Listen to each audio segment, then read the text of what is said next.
ओम शांति। आज की मुरली का सार। मीठे बच्चे, तुम्हें संगम पर सेवा करके गायन लायक बनना है। फिर भविष्य में पुरुषोत्तम बनने से तुम पूजा लायक बन जाएंगे। प्रश्न है, कौन सी बीमारी जड़ से समाप्त हो तब बाप की दिल पर चढ़ेंगे? उत्तर है, देह अभिमान की बीमारी। इसी देह अभिमान के कारण सभी विकारों ने महारोगी बनाया है। यह देह अभिमान समाप्त हो जाए तो तुम बाप की दिल पर चढ़ो। दिल पर चढ़ना है तो विशाल बुद्धि बनो, ज्ञान चिता पर बैठो, रूहानी सेवा में लग जाओ और वाणी चलाने के साथ साथ बाप को अच्छी रीति याद करो। सुनते हैं मुख्य पॉइंट्स। पहली पॉइंट, गीत तो बच्चे रोज सुनते हैं। नवयुग अर्थात नई दुनिया सतयुग आया। अब किसको कहते हैं? जागो, आत्माओं को, क्योंकि आत्माएं घोर अंधियारे में सोई पड़ी हैं, कुछ भी समझ नहीं। अभी तुम बेहद के बाप को जानते हो, उनसे बेहद का सुख मिलना है नए युग में। कोई से भी पूछो नया युग फिर पुराना कैसे होता है तो कोई भी बता नहीं सकेंगे। कहेंगे यह तो लाखों वर्ष की बात है। मनुष्य तो कुछ भी नहीं जानते। जिनकी पूजा करते हैं उनकी बायोग्राफी को भी नहीं जानते। जैसे जगत अम्बा की पूजा करते हैं, अब वह अम्बा कौन है जानते नहीं।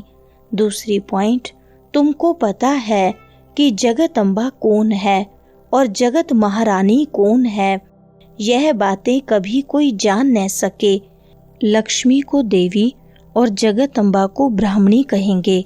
ब्राह्मण संगम पर ही होते हैं। इस संगम युग को कोई नहीं जानते। जगत अम्बा और लक्ष्मी का कंट्रास्ट बनाओ। ब्रह्मा सरस्वती संगम के और लक्ष्मी नारायण हैं सतयुग के। इस समय तुम ब्राह्मण गायन लायक हो, सेवा कर रहे हो, फिर तुम पूजा लायक बनेंगे। ब्रह्मा को इतनी भुजाएं देते हैं तो अम्बा को भी क्यों नहीं देंगे? उनके भी तो सब बच्चे हैं ना। माँ बाप ही प्रजापिता बनते हैं। तीसरी पॉइंट, अजमेर में प्रजापिता ब्रह्मा के मंदिर में जाएंगे तो कहेंगे बाबा, क्योंकि है ही प्रजापिता। हद के पिताएं बच्चे पैदा करते हैं तो वह हद के प्रजापिता ठहरे। यह है बेहद का। शिव बाबा तो सब आत्माओं का बेहद का बाप है। यह भी तुम बच्चों को कंट्रास्ट लिखना है। जगत अम्बा सरस्वती है एक, नाम कितने रख दिए हैं, दुर्गा, काली आदि। अम्बा और बाबा के तुम सब बच्चे हो। यह रचना है ना। प्रजापिता ब्रह्मा की बेटी है सरस्वती, उनको अम्बा कहते हैं। बाकी हैं बच्चे और बच्चियां। चौथी पॉइंट, तुम प्रदर्शनी आदि में भी पूछ सकते हो। तुमको मालूम है इन्होंने यह स्वर्ग की राजधानी कैसे ली? तुम्हारे में भी यथार्थ रीति हर कोई नहीं समझा सकते। जिनमें दैवी गुण होंगे, इस रूहानी सर्विस में लगे हुए होंगे, वह समझा सकते हैं। बाकी तो माया की बीमारी में फंसे रहते हैं। अनेक प्रकार के रोग हैं। देह अभिमान का भी रोग है। इन विकारों ने ही तुमको रोगी बनाया है। पांचवें पॉइंट, भारतवासियों को बेहद का बाप कहते हैं। मैं यहाँ भारत में आता हूँ। भारत की महिमा तो अपरंपार है। यहाँ आकर नर्क को स्वर्ग बनाते हैं, सबको शांति देते हैं। तो ऐसे बाप की भी महिमा अपरंपार है, पारावार नहीं। जगत अम्बा और उनकी महिमा को कोई भी नहीं जानते। इनका भी कंट्रास्ट तुम बता सकते हो। यह जगत अम्बा की बायोग्राफी, यह लक्ष्मी की बायोग्राफी। वही जगत अम्बा फिर लक्ष्मी बनती है। फिर लक्ष्मी 184 जन्मों के बाद जगत अम्बा होगी। चित्र भी अलग अलग रखने चाहिए। छठी पॉइंट, दिखाते हैं लक्ष्मी को कलश मिला, परंतु लक्ष्मी फिर संगम पर कहाँ से आई? वह तो सतयुग में हुई है। यह सब बातें बाप समझाते हैं। चित्र बनाने के ऊपर जो मुकर्रर हैं उनको विचार सागर मंथन करना चाहिए, तो फिर समझाना सहज होगा। इतनी विशाल बुद्धि चाहिए तब दिल पर चढ़ें। जब बाबा को अच्छी रीति याद करेंगे, ज्ञान चिता पर बैठेंगे, तब दिल पर चढ़ेंगे। ऐसे नहीं कि जो बहुत अच्छी वाणी चलाते हैं वह दिल पर चढ़ते हैं। नहीं, बाप कहते हैं दिल पर अंत में चढ़ेंगे। नंबरवार पुरुषार्थ अनुसार जब देह अभिमान खत्म हो जाएगा। 7वें पॉइंट, बाप ने समझाया है ब्रह्म ज्ञानी ब्रह्म में लीन होने की मेहनत करते हैं, परंतु ऐसे कोई लीन हो नहीं सकता। बाकी मेहनत करते हैं, उत्तम पद पाते हैं। ऐसे ऐसे महात्मा बनते हैं जो उनको प्लेटिनम में वजन करते हैं, क्योंकि ब्रह्म में लीन होने की मेहनत तो करते हैं ना, तो मेहनत का भी फल मिलता है। बाकी मुक्ति जीवन मुक्ति नहीं मिल सकती। तुम बच्चे जानते हो, अब यह पुरानी दुनिया गई के गई। इतने बॉम्ब्स बनाए हैं, रखने के लिए थोड़ी बनाए हैं। तुम जानते हो पुरानी दुनिया के विनाश लिए यह बॉम्ब्स काम आएंगे। 8वें पॉइंट, नशा हो तो बहुत खुशी में रहें। अपने दिल से पूछो, हम कितनों को आप समान बनाते हैं? प्रजापिता ब्रह्मा और जगदम्बा दोनों एक जैसे हैं। ब्राह्मणों की रचना रचते हैं। शूद्र से ब्राह्मण बनने की युक्ति बाप ही बताते हैं। यह कोई शास्त्रों में नहीं है। यह है भी गीता का युग। महाभारत लड़ाई भी बरोबर हुई थी। राजयोग एक को सिखाया होगा क्या?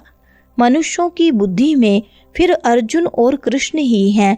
यहाँ तो ढेर पड़ते हैं। बैठे भी देखो कैसे साधारण हो।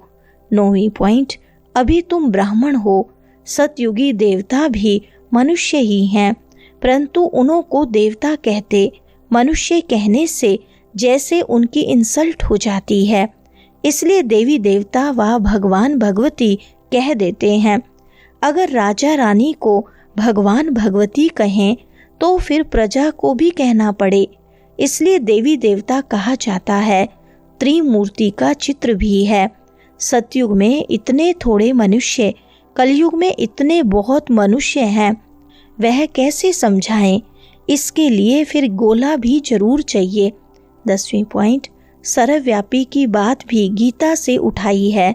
बाप कहते हैं मैं आत्माओं को राजयोग सिखलाता हूँ, फिर सर्वव्यापी कैसे होंगे? बाप टीचर गुरु सर्वव्यापी कैसे होंगे? बाप कहते हैं मैं तो तुम्हारा बाप हूँ, फिर ज्ञान सागर हूँ।